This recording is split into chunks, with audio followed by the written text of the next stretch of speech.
Anthony Mackie strutted onto the stage of The Late Show with Stephen Colbert to roaring applause, flashing his signature grin and giving Colbert a spirited handshake. Everything seemed smooth at first. The banter was lively, the laughs were flowing, and the audience was fully on board. Colbert opened with some fun questions about Mackie's recent superhero roles and his new project, but the energy shifted sharply when Colbert jokingly questioned whether Mackie's Falcon deserved to be Captain America. "It's just a glorified bird costume," he quipped. Mackie laughed, but it was tight. "You mean the symbol of freedom?" he shot back. Colbert, sensing tension but committed to the bit, pushed further. "Just saying, Cap's shield deserves more than wings." Mackie leaned in, smile fading. "Be careful, Stephen. That shield carries weight, on and off screen." The crowd laughed nervously, unsure whether it was still a joke or something real brewing beneath.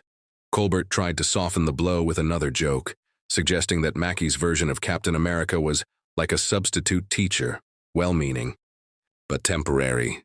The laughter from the audience was hesitant now, with a few audible oohs in the mix. Mackie's face stiffened. "Is that how you feel about representation too, or just comic book characters?" he asked. That drew gasps. Stephen blinked, caught, off guard. "Hey, I'm just riffing here," he said, chuckling uncomfortably. Mackie, not smiling anymore, replied, "Then riff with respect." The silence that followed felt like a vacuum. A few brave claps emerged from the back. Colbert cleared his throat and tried to switch gears, asking about Mackie's work with young filmmakers, but the damage had been done. Mackie answered curtly, clearly cooling toward the entire segment.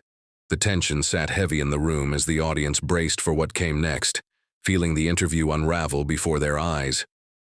Colbert tried again, this time bringing up the rumors of a feud between Mackie and another Marvel star, clearly trying to lighten things with gossip.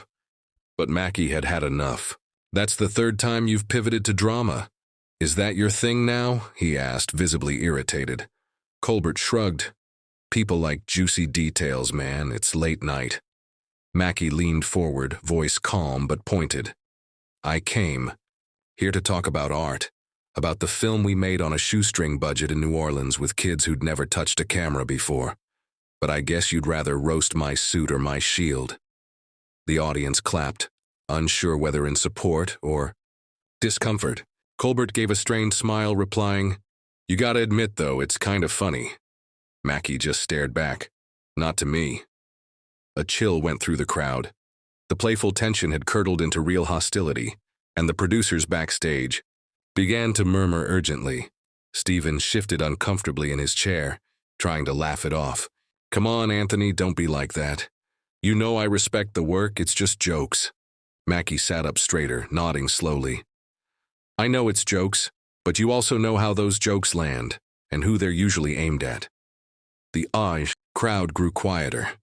Colbert attempted to lighten the mood with a self-deprecating jab, saying, "Well, hey, I've been canceled at least twice this week already." Mackie replied without missing a beat, "It's not about canceling, it's about accountability."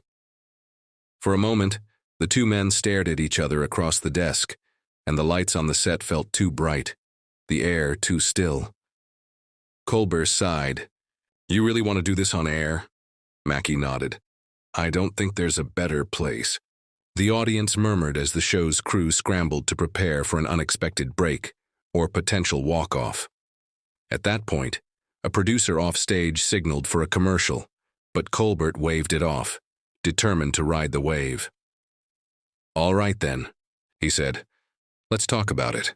You think I don't take your role seriously?" Mackie crossed his arms.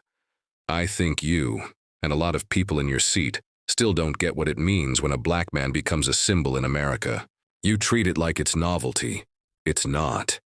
The crowd responded with a smattering of claps, and Colbert looked genuinely thrown. "That's not my intent at all," he offered. Mackie continued, "I'm not looking for sympathy, just respect. Don't undermine what that role means just for laughs." Colbert was quiet for a beat before replying, "Fair, but don't come on a comedy show expecting a TED Talk." Mackie stood up. Then maybe this is the wrong stage. The air froze. No applause, no laughter, just the sharp, raw edge of two philosophies clashing hard. Without another word, Mackie turned toward the wings, ignoring the flurry of producers now motioning wildly. Colbert stood too, unsure whether to intervene or let it happen. "Anthony, come on, man, sit back down," he said. But the actor didn't pause. A camera operator froze, not sure whether to keep filming or cut. The audience sat in stunned silence as Mackie disappeared off stage. Colbert turned back to his desk, then to the crowd. "Well, that escalated," he muttered. A half-hearted chuckle trickled through the studio. A moment later, the cameras cut to a commercial with jarring abruptness. On social media, clips from the live taping were already going viral. Mackie walks out. Captain Conflict and Late Show Feud started trending within the hour. The footage was raw, unedited, and impossible to ignore. Fans began posting reactions, debates erupted in comment sections, and opinion pieces started forming.